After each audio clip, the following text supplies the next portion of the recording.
দীর্ঘ 4.5 বছর পর দেশে ফিরলেন বাংলাদেশের জনপ্রিয় ইসলামিক আলোচক মাওলানা মিজানুর রহমান আজহারী।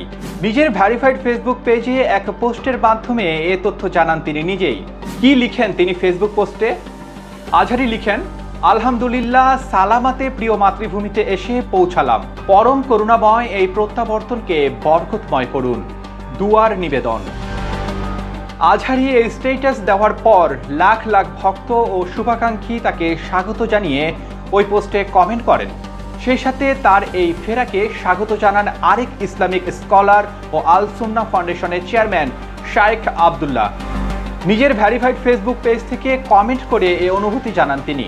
শায়েখ আব্দুল্লাহ লিখেন, স্বাগতম, আপনার এই প্রত্যাবর্তন বরকতময় হোক, দিন ও দেশের জন্য কল্যাণ বয়ে আনুক। এর আগে গত 6 আগস্ট শীঘ্রই দেশে ফিরছেন বলে জানান মাওলানা মিজানুর রহমান আজহারী। নিজের ভেরিফাইড ফেসবুক পেজে এক ভিডিও বার্তায় তিনি বলেন, অনেকে আমাকে মেসেজ করে ও ব্যক্তিগতভাবে ফোন করে জানতে চেয়েছেন আমি কবে দেশে ফিরব। আমি তাদের বলছি দ্রুতই দেশে ফিরব। আপনাদের সঙ্গে দেখা করার অপেক্ষাতে রয়েছি আমি নিজেও।